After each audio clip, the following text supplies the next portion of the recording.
हम इसी लेक्चर के कंटिन्यूटी में हैं बेटा आज, और न्यूमेरिकल्स कर रहे थे हम। एलिवेशन हमने एक न्यूमेरिकल किया था, चलो हम एक और क्वेश्चन कर लेते हैं एलिवेशन पर ही। तो जैसे फॉर एग्जांपल आपको दिया गया 1.3 gram of solute dissolved in 169 gram of water boils at 373.025 Kelvin. Calculate molar mass of solute if Kb is equal to 0.52 Kelvin per molar. ये क्वेश्चन है। अब आपको ये क्वेश्चन करना है, कैसे करेंगे? सबसे पहले आपको कुछ समझ में नहीं आए ना, आपको जो चीज प्रोवाइडेड है आप उनको लिखने की कोशिश कीजिए, आप ऑटोमेटिकली आप क्वेश्चन कर पाएंगे। तो सबसे पहले हमें क्या दिया गया है? हमें दिया गया है कि 1.3 ग्राम सोल्यूट घोला गया है ना। तो यहाँ पर जो 1.3 ग्राम है, पहले हम लिख लेते हैं कि मास ऑफ सोल्यूट वो कितना है? 1.3 ग्राम। उसके बाद ये बोला है कि मास ऑफ सॉल्वेंट, कितने सॉल्वेंट में घोला गया? तो मास ऑफ सॉल्वेंट MA, सॉरी ये W भी लिखना है, मेरे को M लिख दिया गलती से, WA जो है वो है 169 ग्राम, क्योंकि M से तो मोलर मास डिनोट करते हैं ना हम। ये गिवन मासेस थे, ये हमने लिख लिए हैं। ये क्या है? देखो ये सॉल्यूशन बनाया है जब, तो उस सॉल्यूशन का आपको बॉइलिंग पॉइंट दिया हुआ है, तो आप लिखो boiling point of solution. Solution का बॉइलिंग पॉइंट कितना है? सॉल्यूशन का है 373.025 केल्विन। और यहाँ पे देखो कौन लिया था? सॉल्वेंट वाटर लिया था। तो यहाँ पे बॉइलिंग पॉइंट कितना होगा वाटर का? Boiling point of water is equal to 373 kelvin, क्योंकि वो 100 डिग्री सेल्सियस होता है। तो आप इससे डेल्टा टी भी निकाल सकते हैं ना। तो यहां से हमारे पास क्या आ जाएगा? सॉल्वेंट जो सॉल्यूशन था हमारे पास 025 माइनस सॉल्वेंट का हम घटा देंगे, क्योंकि सॉल्यूशन का बॉइलिंग पॉइंट ज्यादा होता है, एलिवेशन होता है ना। तो ये कितना आया? 0.025 केल्विन। कितना आया? 0.025 केल्विन। अब हम आते हैं, हमने डेल्टा टी भी कैलकुलेट कर लिया है और हमसे पूछा गया है मोलर मास। तो आपका फॉर्मूला जो था वो ये था, डेल्टा टीबी केबी इंटू में मोलेलिटी। अब आपको यहाँ पे मोलेलिटी को ओपन करना पड़ेगा। मोलेलिटी क्या होती है? Number of moles. Number of moles के लिए हम क्या लिखेंगे? WB/MB dissolved in 1 kilogram of solvent. 1 kilogram मतलब मास ऑफ सॉल्वेंट, और क्योंकि मास ज्यादातर हमें ग्राम में दिया होता है तो हम उसको किलोग्राम में बनाने के लिए कर देते हैं 1000 इंटू में। अब देखो आपसे क्या पूछा गया है। डेल्टा टीबी तो आपने निकाल लिया, ठीक है ना। केबी आपको प्रोवाइडेड है, WB प्रोवाइडेड है। आपसे पूछा क्या गया है? MB निकाल सकते हैं, सिंपल है। तो हमने MB इधर भेज दिया और ये सब लिख दो आप।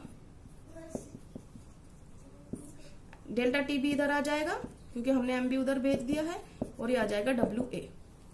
सारी वैल्यूज लिख दो जो आपके पास है। केबी कितना है? 0.52। WB कितना है? 1.3 इंटू में 1000 बटे में 0.025, ये हमने अभी निकाला था डेल्टा टीबी। और WA आपको पता है कितना है? 169। तो हमारा जो मोलर मास कैलकुलेट करेंगे वो आ गया अप्रोक्सीमेट 160, पीछे लिख देंगे हम U, ठीक है ना। तो ये हमारा आंसर आ गया है। क्वेश्चन हो गया। न्यूमेरिकल बहुत आसान होते हैं बेटा, सिर्फ आपको समझना होता है क्या चीज दे रखी है, क्या चीज पूछी है, ठीक है। कई बार बॉइलिंग पॉइंट ही पूछ लेते हैं सोल्यूट या सॉल्यूशन का या प्योर सॉल्वेंट का। तो अब आपको एलिवेशन दे रखा होगा तो आपको समझना है कि क्या पूछ रखा है और क्या दे रखा है, ठीक है। अब हम आते हैं next depression in freezing point पे। अब हम आते हैं डिप्रेशन इन फ्रीजिंग पॉइंट पे। तो न्यूमेरिकल हम लेते हैं उससे रिलेटेड। तो हमारा जो न्यूमेरिकल है वो है, देखो उस टाइप का तो हमने जो कर लिया, उससे डिफरेंट टाइप लेंगे, नहीं तो उस टाइप का भी दे रखा है एक न्यूमेरिकल। हम डिफरेंट टाइप ले रहे हैं जो अभी तक हमने नहीं किया है। इफ 10% aqueous solution M/M या बाय वेट लिख दो तो भी m/m मतलब ही होता है। Freezes at 263 Kelvin and kf is equal to 1.5 Kelvin per mole. Calculate per molar. Calculate molecular mass of solute. ठीक है ना, हमें कैलकुलेट क्या करना है, मोलर मास कैलकुलेट करना है सोल्यूट का। तो आपको जो प्रोवाइडेड है आप उसको लिखने की कोशिश करो। सबसे पहले इसमें दिया है 10% एक्वस सॉल्यूशन बाय वेट। उसका मतलब क्या है कि 10% एक्वस सॉल्यूशन बाय वेट मतलब m/m मीन्स क्या मतलब है उसका कि 10 ग्राम 10% 10 ग्राम सोल्यूट कितने में डिजोल्व है, 100 ग्राम सॉल्यूशन में। और अगर हम बोले सोलवेंट कितना हुआ तो उसमें तो 10 अगर सोल्यूट है तो 100 माइनस 10 क्या हो जाएगा, 90 ग्राम ऑफ सोलवेंट। इतनी बात समझ में आ गई। और सोलवेंट हमारा कौन है, एक्वस सॉल्यूशन, इसका मतलब सोलवेंट कौन है, वाटर है। ठीक है ना, ध्यान रखना इस बात का, क्योंकि नेक्स्ट जो बॉइलिंग फ्रीजिंग पॉइंट आएगा उस पे ये चीज यूज हो जाएगी। उसके बाद हम आते हैं, हमें जो चीज दे रखी है, हमें जो पता चल गया है, देखो 10 ग्राम 10 ग्राम का मतलब WB कितना है, 10 gram mass of solute. WA mass of solvent, आप प्रॉपर लिखेंगे अपनी नोटबुक में, mass of solute is equal to 10 gram, mass of solvent is equal to 90 gram. ये इतना हो गया, ठीक है ना। उसके बाद हम ये निकाल रहे हैं जो दे रखा है आपको। देखो इससे तो ये पता चला, अभी 263 केल्विन दिया था आपको, वो क्या था, फ्रीजिंग पॉइंट ऑफ सॉल्यूशन।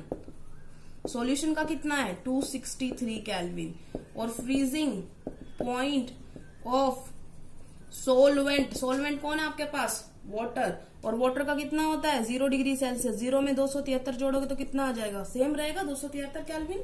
तो आपके पास डेल्टा TF की वैल्यू आ गई। डेल्टा TF की वैल्यू क्या आ गई, 273 minus 263 is equal to 10 kelvin. आपके पास डेल्टा TF आ चुका है, तो अब आप निकाल सकते हो। तो डेल्टा TF, अगर मैं वो फॉर्मूला दोबारा लिखूं, KF इंटू में M में डायरेक्ट लिख दूं तो मान, क्योंकि ये फॉर्मूला होता है ना KF इंटू M, तो M की वैल्यू मैं लिख सकती हूँ ना डायरेक्ट। तो M की वैल्यू क्या होगी वो मैं लिख रही हूँ, M की जगह पे number of moles, moles of solute, तो ये हो जाएगा मोल्स ऑफ सोल्यूट बटे में सोलवेंट का मास। ग्राम में होता है तो हम इंटू में 1000 कर देंगे। अब हमें क्या निकालना है, मोलर मास। ये चीज मैंने यहां भेज दी, ये चीज मैंने यहां भेज दी, मैं सिर्फ ट्रांसफर कर रही हूँ। आपने लिख लिया ना, इसके बाद जो अगली लाइन आएगी उसमें क्या लिखना है आपने, डेल्टा TF को आप इधर भेज दोगे, और हमने मोलर मास निकालना था सोल्यूट का, वो हमने इधर भेज दिया। हो गया हमारा। आपको क्या चीज नहीं पता, सब पता है इसमें, तो आप निकाल सकते हो। देखो KF की वैल्यू दे रखी है, प्रोवाइडेड है कितनी 1.5। WB क्या था 10 इंटू में 1000 डिवाइडेड में डेल्टा TF अभी निकाला आपने 10, और WA कितना था 90। ये आपका सॉल्व करके आ जाएगा 16.6। ठीक है, क्वेश्चन समझ में आ गया, ये भी हो गया, डिप्रेशन भी हो गया। ठीक है ना, इस टाइप के न्यूमेरिकल आएंगे। उसके बाद हम नेक्स्ट क्वेश्चन करते हैं ओस्मोटिक प्रेशर पे। अब हम आते हैं ओस्मोटिक प्रेशर, ओस्मोटिक प्रेशर के न्यूमेरिकल्स। तो सबसे पहले क्वेश्चन पे आते हैं, उसका क्वेश्चन क्या है, क्वेश्चन है calculate osmotic pressure of 2 molar solution at 27 degree Celsius. ये क्वेश्चन है। तो सबसे पहले तो आपको पता है कि जो भी ऑस्मोटिक प्रेशर में कंसंट्रेशन होती है वो कंसंट्रेशन मोलैरिटी में होती है। तो ये तो सिंपल आपको क्या दे रखी है, कंसंट्रेशन, तो आपको इसको C पता चल गया आपको। दूसरा उसका जो फॉर्मूला होता है उसका पाई इक्वल टू CRT। तो R तो कांस्टेंट होता है, उसकी तो वैल्यू पता है आपको कितनी होती है। टेम्परेचर कितना दे रखा है, टेम्परेचर दे रखा है 27 डिग्री सेल्सियस। तो 27 प्लस में 273 और इट विल बी 300 केल्विन। ठीक है, उसके बाद हम आते हैं इसके फॉर्मूले पे। फॉर्मूला क्या कहता है, pi is equal to CRT। तो पाई आर की वैल्यू आपको नहीं पता तो मैं यहां लिख देती हूँ। आर की वैल्यू क्या होती है 0.0821 लीटर एटमॉस्फेयर पर केल्विन पर मोल। ठीक है, अब लिख देते हैं इसकी वैल्यू, अभी निकल जाएगा। सी कितना है 2, ये कितना आ गया 0.0821, टेम्परेचर कितना है 300, तो इसको सॉल्व करेंगे तो ये आ जाएगा 49.26 एटमॉस्फेयर। हो गया क्वेश्चन सिंपल। अब आते हैं हम दूसरे न्यूमेरिकल पे। तो हम आते हैं, अब दूसरा न्यूमेरिकल जो है वो है if 10% aqueous by volume has osmotic pressure 380 mm of Hg at 27 degrees Celsius, then calculate molar mass of solute। बेटा आपको ये भी बताया था मैंने कि जितने भी पॉलीमर्स होते हैं, मैक्रोमोलिक्यूल्स होते हैं, अगर उनका मोलर मास निकालना होता है तो हम ऑस्मोटिक प्रेशर वाली ही कोलिगेटिव प्रॉपर्टी से निकालते हैं। ठीक है, तो अब आते हैं हम इसका मतलब समझते हैं 10% aqueous by volume.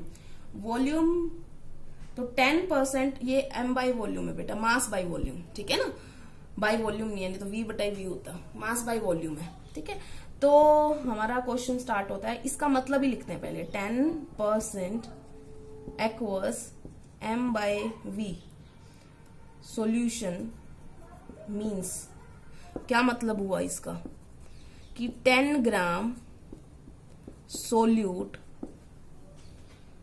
Dissolve in 100 millilitre solution. ठीक है, इतना समझ में आ गया। तो आपको जो चीज इससे पता चली वो लिख लेते हैं हम। WB पता चल गया आपको कितना आ गया 10 ग्राम। आपके पास वॉल्यूम पता चल गया कितना आ गया 100 मिलीलीटर।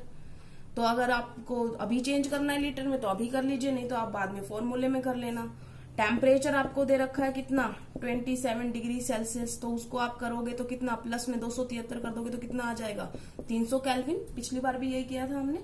आर की वैल्यू पता ही है आपको कितनी होती है 0.0821 लीटर एटमॉस्फेयर पर केल्विन और पर मोल। ठीक है, उसके बाद अब आपके पास जितनी चीजें हैं वो सारी पुट कीजिए और क्वेश्चन कीजिए। तो हमारे पास फॉर्मूला क्या है, देखो फॉर्मूला है हमारे पास। देखो किसी को अगर वो पूरा फॉर्मूला याद नहीं हो जो बाद में कराया था, याद है तो बहुत अच्छी बात है, नहीं है तो आप उसको निकाल सकते हैं। क्या था formula, pi is equal to CRT, और C क्या था, C था नंबर ऑफ मोल्स बटे में वॉल्यूम इन लीटर। मोलैरिटी तो है ना, number of moles of solute dissolve पर लीटर ऑफ सॉल्यूशन। तो ये क्या आ जाएगा आपका, इसको अगर मैं लिख लूं तो number of moles of solute बटे में वॉल्यूम और RT। इसको भी ओपन कर लो क्योंकि आपके ये WB भी चाहिए, तो WB नीचे क्या चला जाएगा MB, और ये वॉल्यूम इन लीटर है बेटा। ठीक है ना, तो अगर लीटर है तो यहाँ पे हम चेंज कर लेते हैं, या यहाँ पे 1000 कर देंगे हम ग्राम, इसको मिलीलीटर में लिखा है तो हम यहाँ पे क्या कर देंगे 1000 इंटू कर देंगे। तो मोलैरिटी का फॉर्मूला हो गया नंबर ऑफ मोल्स बटे में वॉल्यूम इन लीटर, R और फिर टेम्परेचर। अब आपको क्या चीज चाहिए, आपको चाहिए मोलर मास, तो आप इसको इधर कर दें, पाई को इधर भेज दें, तो MB क्या हो जाएगा WB RT इंटू में 1000 बटे में पाई इंटू में वॉल्यूम इन मिलीलीटर। वैल्यू पुट कीजिए, वैल्यू पुट करेंगे तो WB क्या आ गया, WB क्या है हमारा 10 ग्राम, R कितना है 0.0821, टेम्परेचर कितना है 300 केल्विन इंटू में 1000 डिवाइडेड बाय पाई। पाई की वैल्यू कितनी दे रखी थी, लिखी नहीं हमने, पाई दे रखा है हमारा 380 mm ऑफ Hg। ठीक है, तो ये हमारा कितना हो जाएगा 380, और उसके बाद हमारा वॉल्यूम आपका 100 था ही। ठीक है, अब आप लिख सकते हैं सारा, तो ये आपका आ गया। एक मिनट बेटा, ये 3 है, एक बात ध्यान रखना हमेशा, ये देखो हमारी यूनिट R की क्या है एटमॉस्फेयर में है ना, ये देखो एटमॉस्फेयर में है ना, तो हमारा जो प्रेशर होता है वो भी हम एटमॉस्फेयर में करते हैं, तो हम इसको चेंज करेंगे। ये 380 mm है, तो mm में को एटमॉस्फेयर में चेंज करने के लिए 760 से हम डिवाइड कर देते हैं। तो जब आप डिवाइड करोगे तो ये आ जाएगा 1/2 1/2, मतलब 0.5 एटमॉस्फेयर। तो यहाँ पे जो हम रखेंगे ना, बस वो ध्यान रखना है आपने, हमेशा एटमॉस्फेयर लिखेंगे तो ये 0.5 हो जाएगी। ठीक है, बाकी आप काट दो जो हो रहा है वो, और ये आपका मोलर मास आ जाएगा अप्रोक्सीमेट 4926। पीछे लिख देंगे हम यूनिट यू। ठीक है, चारों कॉलिगेटिव प्रॉपर्टी के न्यूमेरिकल हो गए हैं, ये आपने नोटबुक में भी करने हैं। अगर कोई और न्यूमेरिकल आपको मिल जाते हैं तो आप उनको भी कर सकते हैं। ठीक है, थैंक यू क्लास।